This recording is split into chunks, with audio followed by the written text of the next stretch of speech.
I'm Katya Darmanji, and this is the fifth meeting of the project dedicated to the 10th anniversary of the EBA Women's Club that is organized with our partner Ukrsi Bank. Dear friends, thank you for your support. And now I'm pleased to introduce to you our guest speaker, Lotta Silvander, UNICEF representative in Ukraine. Lotta, hello, nice to see you, and thank you for joining us. Thank you. Good morning.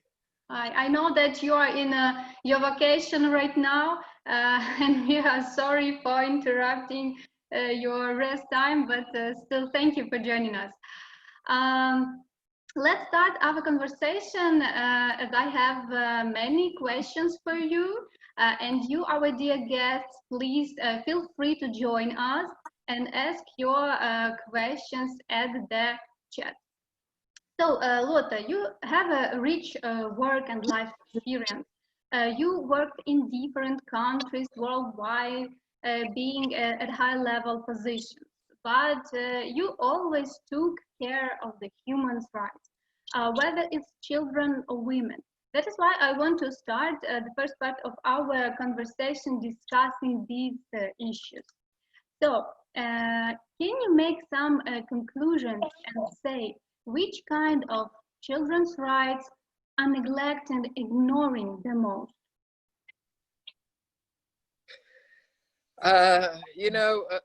The thing that really, what can I say? It really hurts me and really gets into my soul is when I see children being abused. If they're sexually abused or if they're abused by being beaten, and abuse is also being neglected. Children who are not recognized by their parents who don't talk to them, don't engage with their children. All of that to me is really, it really affects me as well. And it's sometimes very difficult to not get emotionally involved.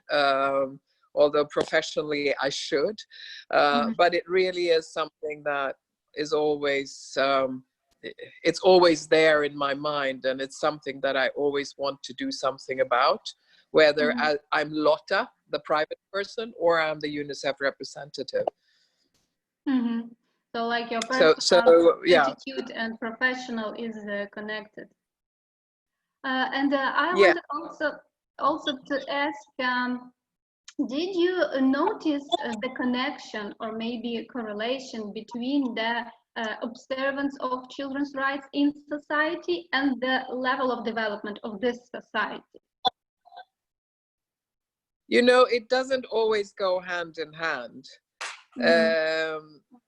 For example, UNICEF, we advocate for no physical punishments of children. So children should not be beaten, etc. But I know in many wealthy, well-developed countries in Europe, children are still being beaten by their parents as a means of part of their upbringing. So it's a normal everyday thing. And that hasn't anything to do with where the legislation or the laws in those countries are, or how good the economy is. Those parents still do it. And I'm talking about countries like Italy, France, Spain, where it is still very common that as a disciplinary measure, parents will slap their children or beat their children. And so there's not always a correlation between development and the attitude towards children, is my experience. But why is that?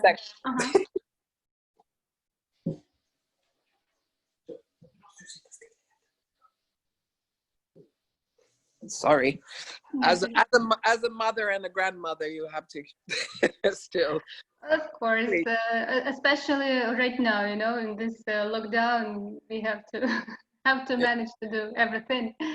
Okay, then while you working on this really sensitive issues, did you find out the secret of raising a happy and successful kids? What is your opinion? I think it begins and ends with the parents. Mm-hmm. You know, I've seen happy children who have almost nothing. They Mm-hmm. live in a small house, in a poor neighborhood. Their schools are not good, but I genuinely have seen children growing up in that kind of environment and still be happy, still be confident children, Mm-hmm. still be children who have dreams of doing something. And it's all up to the parents. It's parenting, I think, is really everything to the child. And so if the parents are not loving, caring, nurturing, then there are very few chances for that child to actually develop and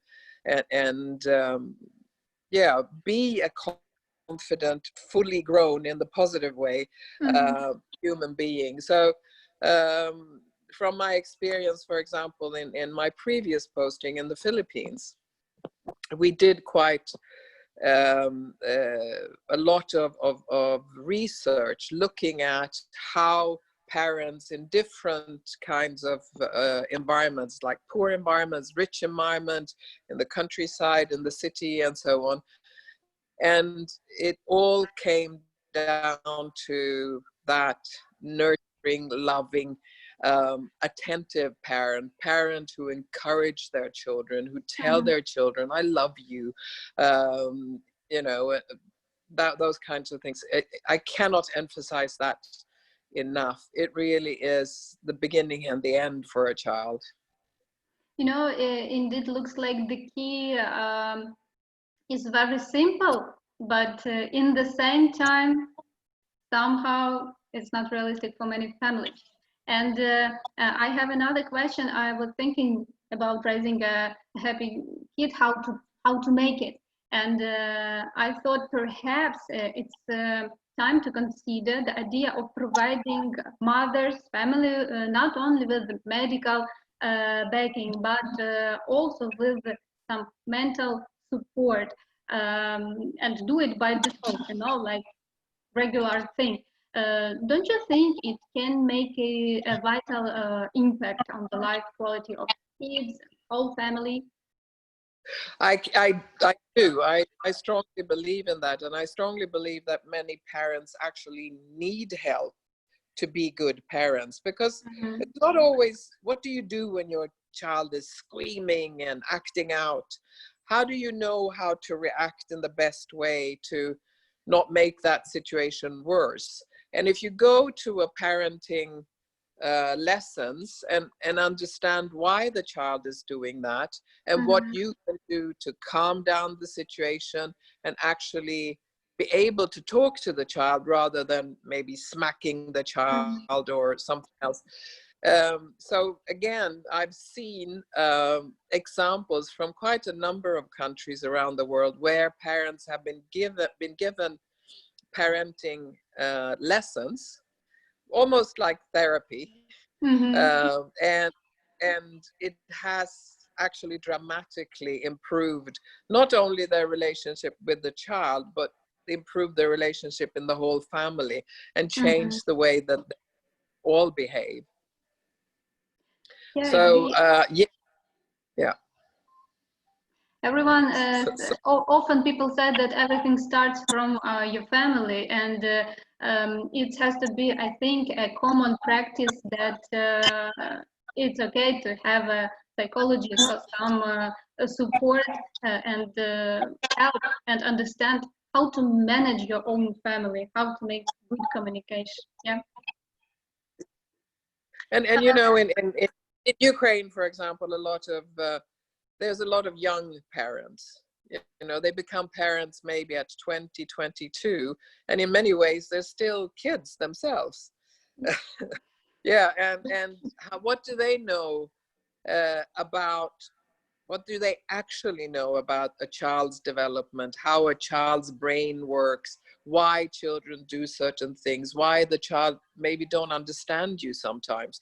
And so I think I think it is important that someone will actually tell them that, you know, interact with them in a family way, and tell them this is how you can act instead. And as I said, in many good examples of things changing quite dramatically, because parents have gone through those parenting lessons. Yeah. Okay. You know, I also was thinking about the balance in fighting for the rights. I mean that you know, looking at examples of some countries, sometimes it's freaking me out a bit, because I think that parents might fight for their rights as they even can't be strict in some moments with their kids. So my question is, how not to go too far in the process of fighting for the rights of kids, women, so on. Where is the red line? How to keep this balance? I think that the red line, if you can call it that, is that a child does not understand consequences.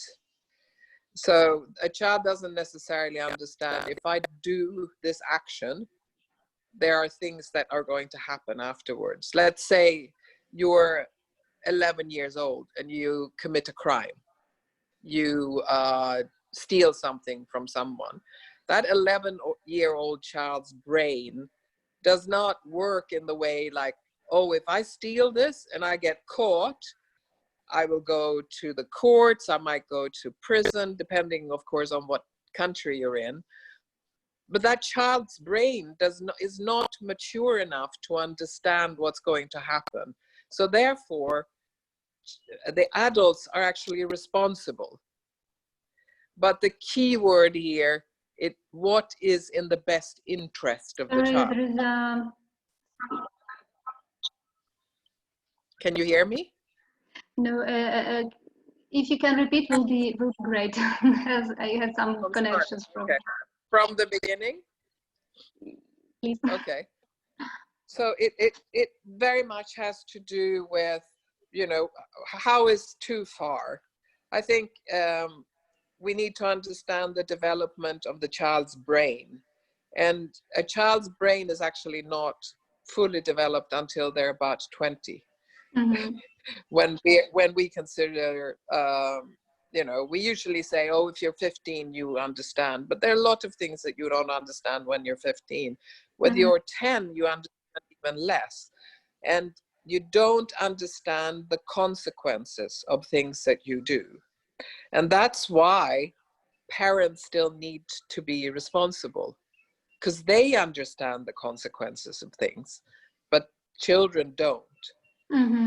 So that's why until the brain is fully developed in a child, we believe that parents need to be responsible, but children need to be involved.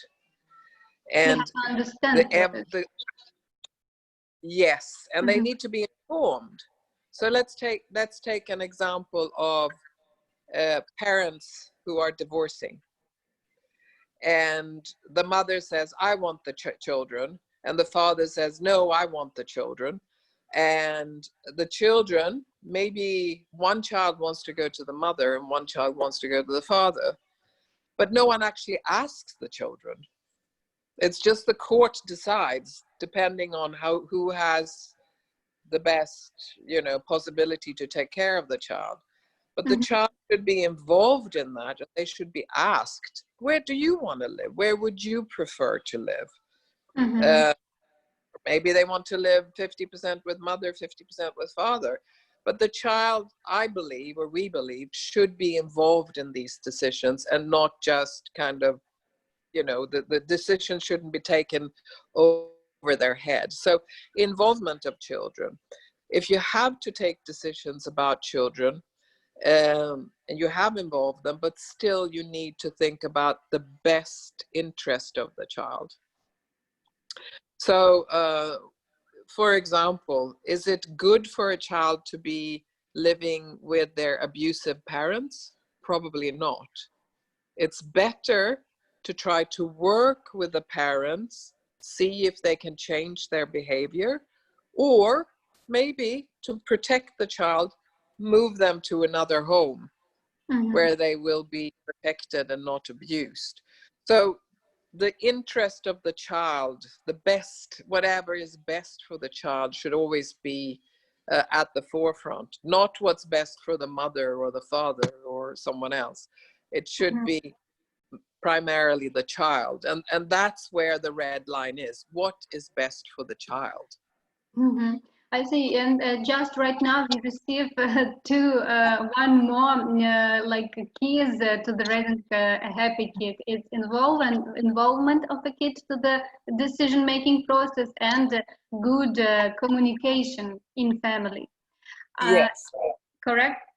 Yes. And I have questions also about women's rights. You also have significant experience in the field of women's rights. When you just came to Ukraine, what the first impression you had about the women's rights in Ukraine, and did you have some personal issues here? Well, to be quite honest, I see this as a very my first impression, and it has remained, although I have seen some impressive women, but my first impression was this is a very patriarchal society, that it is, you know, women are supposed to be pretty, and they're supposed to be there for the pleasure of the man, etc., etc. So it surprised me a little bit how, what can I say, the lack of empowerment for women in Ukraine. I can see there is a certain level of you know, women who have been able to, of course, become CEOs or have important positions within government, etc. I know that you have relatively a large number of parliamentarians, for example. But I've often heard different, you know, men speaking about women in a way that in my home country, Sweden, would be unacceptable. And I also see that much of the caring of children seems to be on the shoulders of women and grandmothers. Yeah. So, although I do see, you know, fathers going in the park with their kids and things like that, which is great. And I think maybe the younger generation are changing slowly. But I do think there's a lot that needs to be done in terms of women's empowerment in Ukraine. Yes. I see. And did you have some personal stories on this issue here in Ukraine? Well, I mean, you know, if two men meet, for example, they wouldn't comment on each other's looks. But if when I meet someone, they will comment on the way that I look. If I have a nice dress, or your hair looks good today, or you know, things like that. And I know they mean it as a compliment, but at the same time, why does it matter what I look like? You know, and so it really, yeah, it's the difference and the different perceptions of men and women. Men can do certain things that women can't, and also the fact, you know, just driving from the airport, for example, I think I've counted that there are, you know, those big advertisement boards. I think there's 6 or 7 advertisement boards for gentlemen's clubs. and for me, that also, like, really, you know, not that I want not women's clubs to be you want to see when you're coming to the town, you know. Not no. And it's accepted. it's out there in the culture. It's okay. Again, and if I was in another country, that would be something that you try to hide, and you do something, you know, you don't advertise gentlemen's clubs everywhere. So there is something about the acceptability of uh, women being sort of less value, women being exploited, as I believe women are in gentlemen's clubs, and things like that. And women primarily thought to be the caretaker of children. Fathers are there maybe, but it's, you know, the responsibility lies with a woman. And as long as there's no, you know, good daycares or kindergartens that, you know, families feel are good for their children and they want to take their children to, then the mothers are going to continue being the ones who are the primary caretakers of children. And that's going to, you know, influence their careers, their possibilities of choosing careers. We also know that, you know, girls in Ukraine, for example, they stay in school longer than boys. They have better grades than boys. So more girls graduate school in Ukraine, and still they go to lower paid jobs. They don't move on to, you know, scientific jobs, although they might have graduated with good grades in science subjects like maths, chemistry, physics, etc. But they don't move on to those subjects. They usually move on to careers with lower paid jobs. And so there is a mindset with women as well. I can't do this, instead of the I can. There should be a feeling, I can do this. Look at my grades. I should be able to move on. And yeah, they don't get that encouragement, I suppose.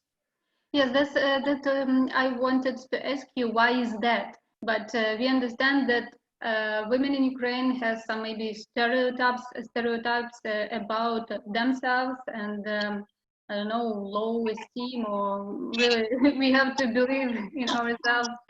Lotta, and I also have a question about what can you advise our audience on how to act when your rights are violated? I just want to remind that we are in Ukraine, and not always we can count on some police or other official institutions. So what is your advice will be for ladies? And maybe you can also advise something for businesses, for companies, on how to prevent such situations. Sorry for a long question. Yeah. Well, first of all, I think it's important for women to understand that they do have equal rights. So Ukraine as a country have accepted all the international declarations on equal rights. I mean, the rights of the child, but also the equal rights for women. And so knowing that actually helps you, it strengthens you, that knowing that we actually are equal, and that we should demand to be treated equally.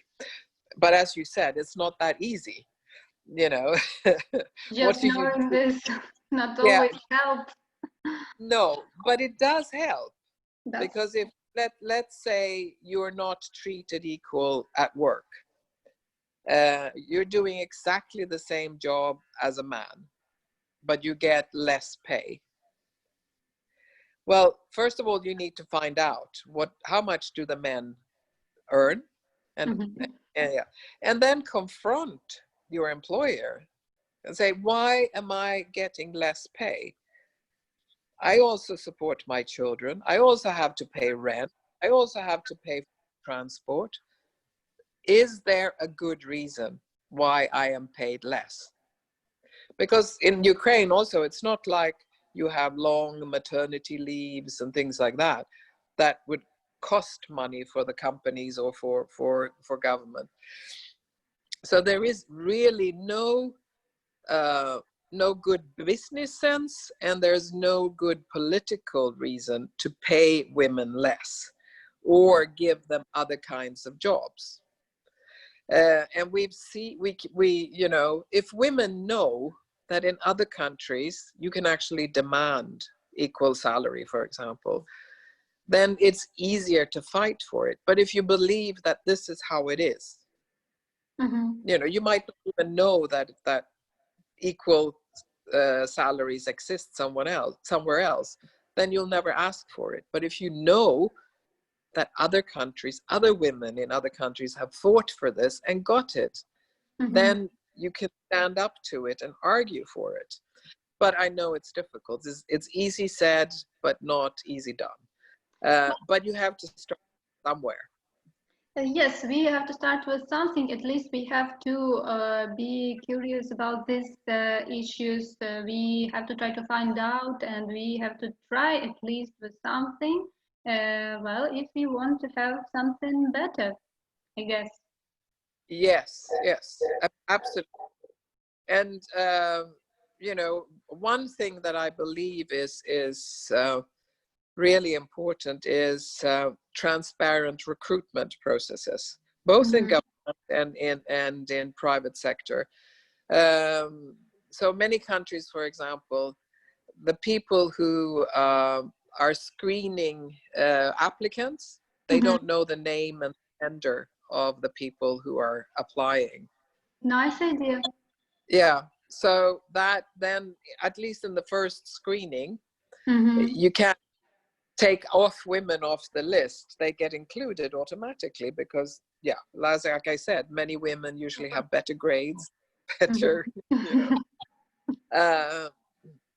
But then, of course, when it comes to a face-to-face interview, it's difficult to not know the gender of the applicant. But there are certain things that can be done that sort of makes it more difficult to discriminate against women in situations like that.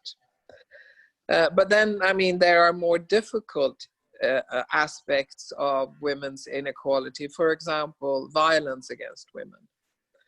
And I know that in Ukraine, many women live in violent relationships. They have a husband or a boyfriend who physically abuses them. And again, I think very many women believe that that's the way it is. That's okay.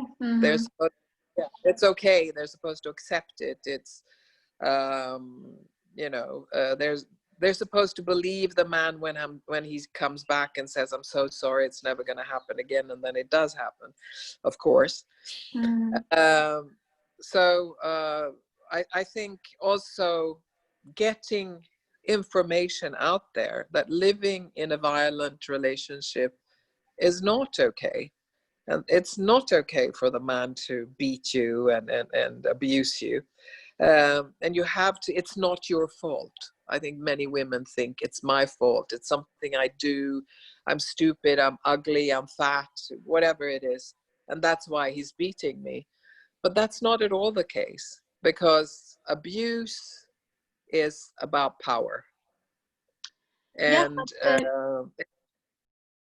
we have, again, let's return to this issue that really we cannot count on some official institutions who will help you, because the situation in families happens really very different, and sometimes it's more a simple occasion, and sometimes it's really, it can be a criminal something.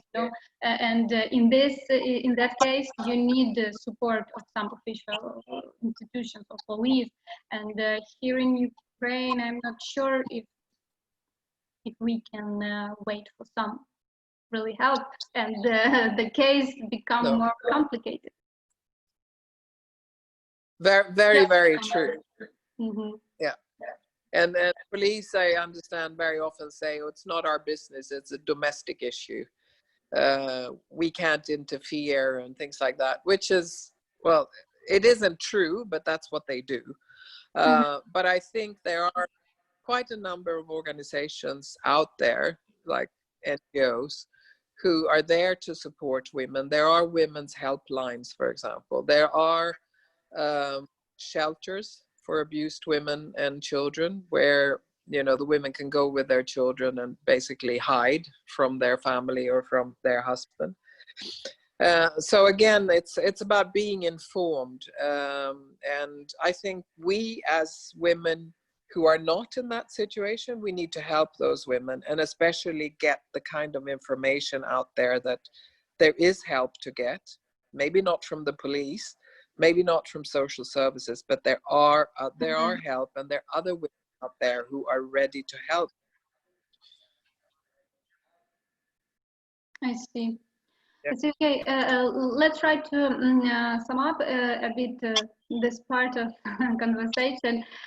In general, what do we need to change to ensure that girls, the young generation, are growing without violating their rights? And how could we change stereotypes to impact the situation in the country? I think teaching girls that they have rights and that they're equal, and teaching girls that they are they're valuable, they matter, and they can make a difference. And this they can learn from their families, they can learn it in school, they can learn it from friends, or, you know, sporting activities, or, you know, so there are different channels for those messages to reach girls. And I think maybe the best channel today is definitely school, but it can also be the out of school activities like women's football, or, you know, things like that, where young girls learn that they are valuable, that they can do things, that they are able, and that they count. I see. Thank you. Again, from the beginning, starting from school, starting from the family, starting from the mother. And Lotta, Yes. now I want to turn our conversation towards your personal life experience, if I may. And I want to ask about your energy reserves. You are permanently in contact in that another way with unhappy kids and families, and you said it before at the beginning of our meeting, and I believe that it costs you a lot of energy, really. Tell me how to find the strength and to stay calm and productive at your work, and how to restore your energy reserves after hard working day, emotional day. Well, first of all, I get this question quite often. How do I deal with seeing all those difficult things happening to children? And I think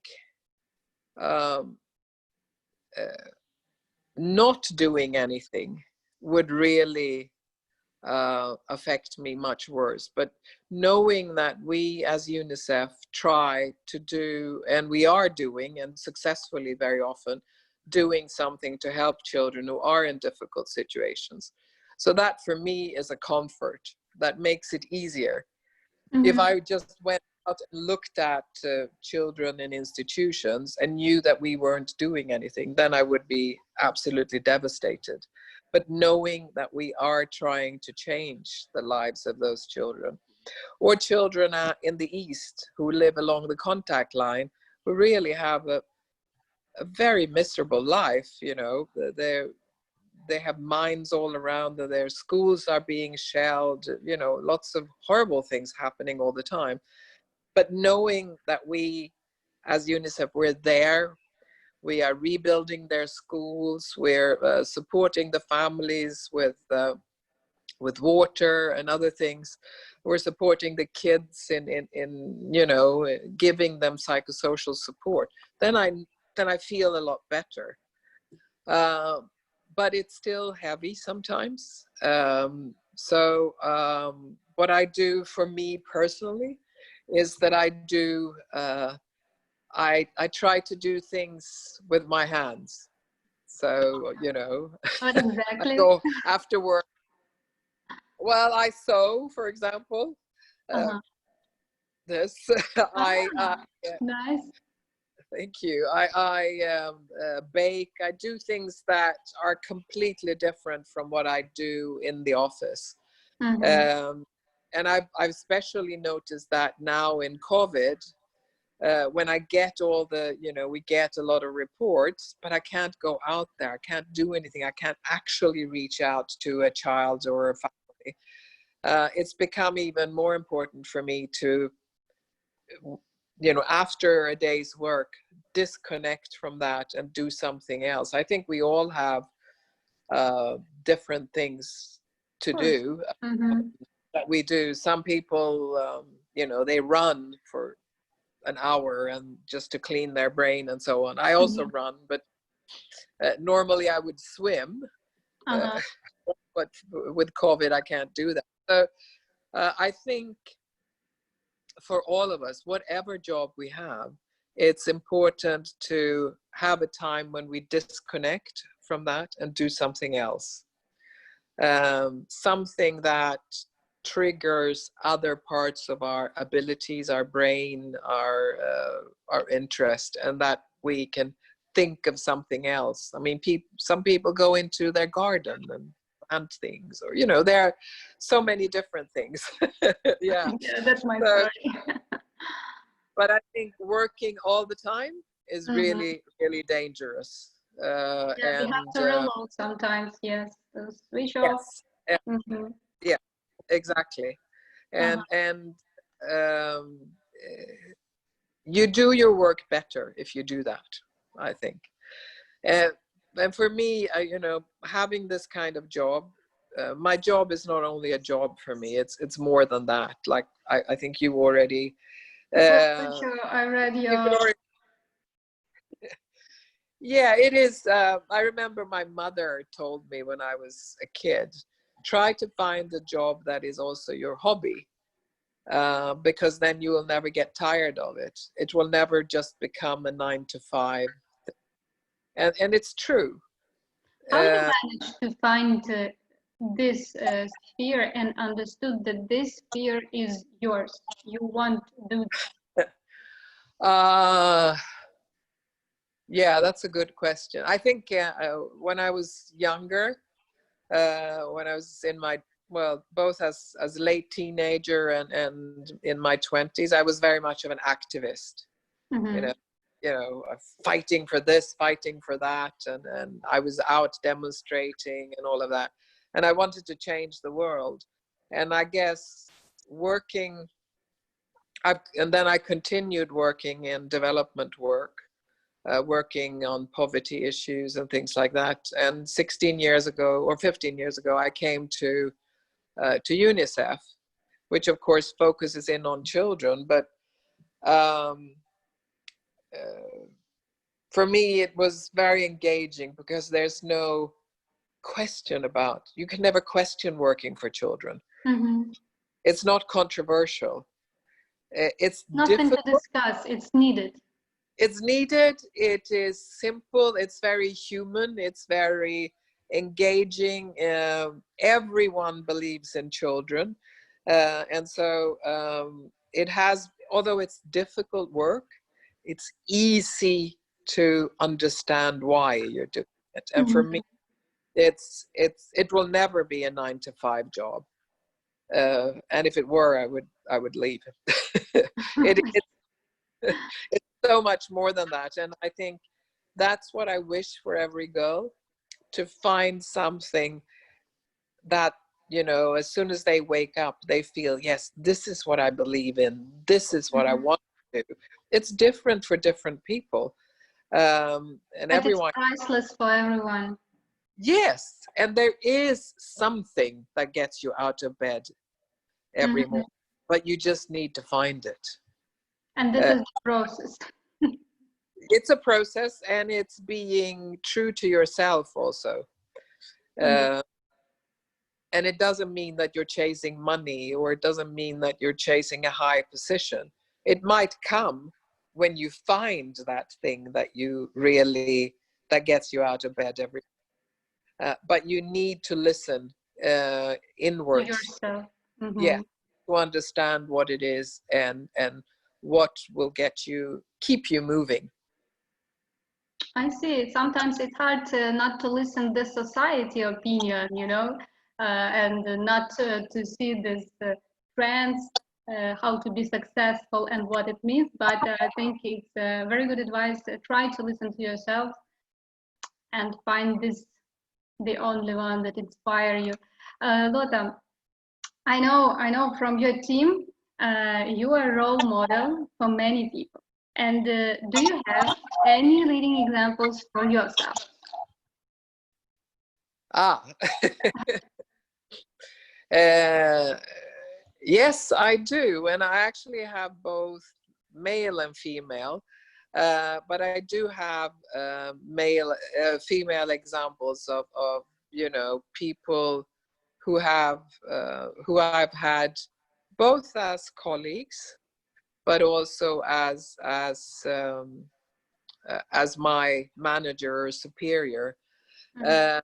But I've also seen, for example, politicians, although I know politicians are not always valued highly, but in Sweden,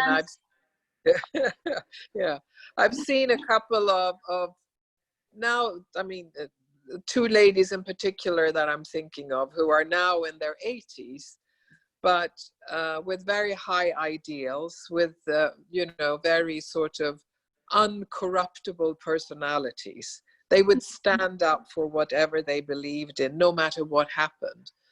I think that fearlessness is something that I've tried to carry with me, and that moral holding the moral high ground, whatever happens. It's like you said before, it's easy to listen to others around you or what you should and shouldn't be doing. But if you listen to your own moral compass and continue actually really listening to that, that's what those elderly ladies have shown me, that they have their own moral compass and they keep listening to that and looking at that and following that. And so in my career, I've probably done a few unwise things in terms of career decisions. But for me, in the end, they've been the right decisions in terms of my moral standing and where I want to be and who I want to be. There's always, I've had many people, been mentors for people, or, well, women, I should say. And the first thing I ask them to go and think about is, don't ask yourself what you want to be. Ask yourself who you want to be. Who in terms of morals and ethics, and what do you want to be able to tell your grandchildren that you accomplished. That's nice. Yeah. And so that gives you another perspective of what you want to be. And so, but who you want to be is really, I think, the basic question. And I have met a few women who have encapsulated that who I want to be, and so I've tried to keep them in mind. But mind you, I've also had, for example, male managers or male supervisors who have been listening, they've been understanding, they've been creative in the way that they have managed things, and I've learned from them too. So again, if you listen to your own moral compass, you know who to listen to as well. Yeah. I see. That's a nice advice, especially with the grandchildren. What you want to tell them. It's nice. I love it.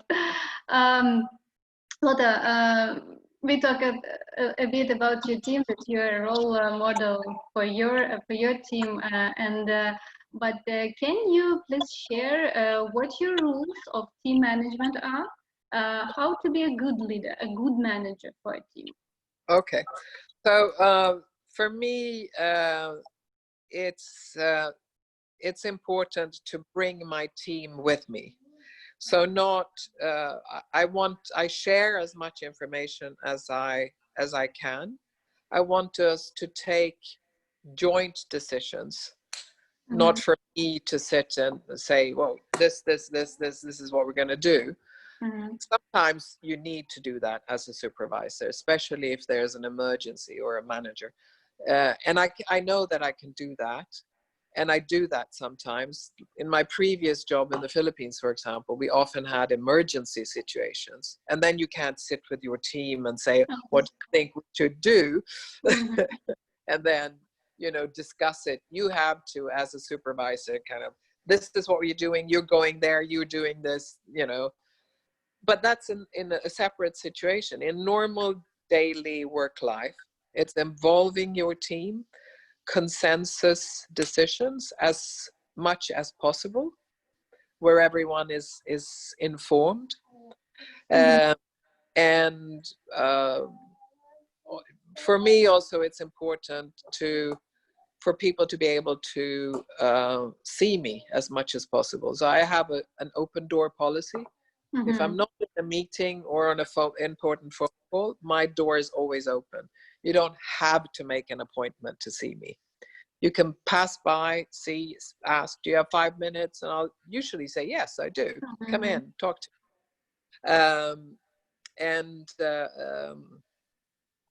me. I try to have a relaxed atmosphere in work. I've been in,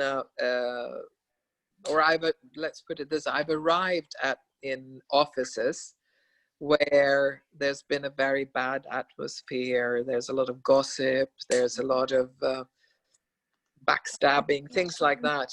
And you really have to work hard to break that up and for the to understand that they are one team, and we will do so much better work if we work together and we work with each other rather than against each other. So again, it's about trust. It's about informing people. It's about involving people. And if you have those three ingredients, I think you have a pretty good team. Nice advice. What about this lockdown period with this quarantine? Does something change in the way of communication? Maybe you can share with us some life hacks, how you managed with all these challenges. Well, it's been difficult. I'm not going to say that it's been necessarily successful, because it has been difficult. And I know everyone is zoomed out, Zoomitis. We're suffering from. Totally. and so it's difficult. So what we've tried to do, for example, is, in the office, we can be a few people there at the same time. Everybody can't come. We're still basically on lockdown, but a few of us can come, one person per room, but at least we can have smaller meetings in a bigger room of 2 or 3 people. So that helps. But then the majority of staff there are at home, and they've been at home for almost 4 months now. And it is difficult. So we try to have like all staff Zoom meetings, make them a little bit fun. You have to wear a hat or a wig or,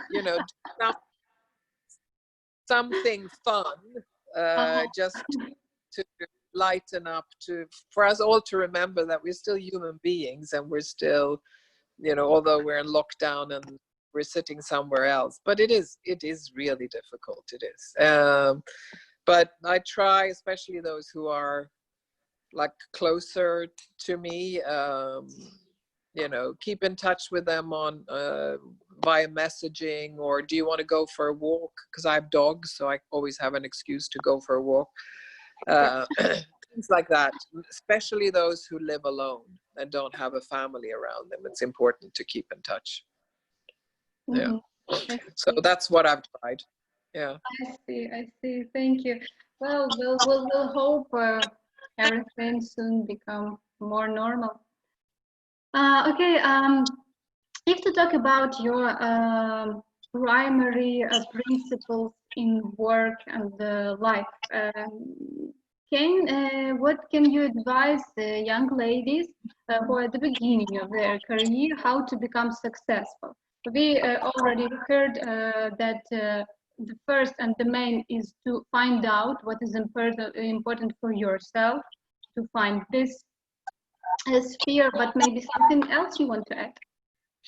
I think relationships. Nurturing the relationships that you have at work or with people who, you know, who can be helpful to you. That's really important. So try to find someone who can mentor you, someone a little bit older, not necessarily someone who is working in the same field as you want to. It can be someone else. But someone you know will listen to you, and someone you know who can help you think through things, and someone who can give you good advice when needed. So not always. Some mentors are very good at talking to you all the time, but a good mentor has to listen and only give advice when you're asking for advice. And so I think having a good mentor or a good mentor can be very valuable to young women who want to move forward, apart from the fact that you need to find what gets you up in the morning, as I call it. Who you want to be. Yes, who you want to be. But find that person who you can speak to and who has experience that you can learn from. I see. It has to be one person, or it can No. It can be different people, because different people have different things to share. Yeah. For me, for example, I wish I had, because I was a single mother for most of the, when my kids were small. I wish I had had another slightly older single mother who had been through it all, that I could have asked. Had nothing to do with my career, but I wish I had someone that I could have asked. No, this is partially what we were talking about earlier about some mental support. Of course, it can be a professional one, but in the same time, it can be someone close to you who can be a part of your life and sometimes to advise something. Yes. So you can have mentors for different aspects of your life. And that helps. It really helps, I think, to be able to share. If someone from the audience who is listening us right now want you to be her mentor, what shall she do? They can write me an email. Yes, I don't know if you can write it in the chat or something. My email address. It's L Silvander. We will write, girls. Tanya, Ola, please write the email of Lotta in our chat. And that's it. Only write, I want you to become my mentor or something. And then I'll be in touch and we can start talking. Yeah. Ladies, I think it's a fantastic opportunity. So if someone needs good advices, please use this chance. But I also like this is my favorite questions because it's really useful. Can you please recommend some books that change something in your life or change the way you're thinking, or maybe you can recommend your favorite YouTube channels or Facebook pages? Oh dear. I know it's hard. So there is, well, actually, I listen a lot to TED Talks. Yeah, and there are a few, I'm really bad at remembering names, but there are a few women there who are very good at, for example, there's one American woman who talks a lot about personal finances. How do you as a woman manage your personal finances? And a lot of women are not good at saving. You know, they spend everything they have on their family. They don't realize that they actually need to do something, if you know, for their old age, even if they're just 30. But the sooner you start, the better. So I would look up the things like that, and they're easy to listen to. It's just half an hour, 20 minutes, and for you to understand, you know, the things that you need to do to protect yourself, basically, and prepare better for the life ahead. I see. I'm sorry, I'm so bad at remembering authors' names and things like this, but yeah. May I ask you, after our meeting, just send some recommendation if it's okay. Okay, I can do that. because it's very useful for our club members. We are trying to communicate and to find out what they really expect from us, and a lot of ladies said that it's very important to receive some useful information for their self-development. That's why it will be very useful. Okay, what we shall talk about again? Let's. I think we have to finish a little bit our meeting, as we are out of the time already. But I want to ask you the final question, and to sum up all this conversation, what is the responsible leadership for you? Responsible leadership for me, well, first of all, it is to take responsibility for your actions and decisions, and not disown your decisions when you realize they've gone wrong. But it's also caring for your staff, not only in terms of sort of economic and management aspects, but actually really caring about your staff. Like a human caring. Yeah, in the human sense. And I think thirdly, ensuring that the decisions you make at work is not detrimental to any other human being or our physical environment, you know, the climate and and all of that. I think that for me is responsible management.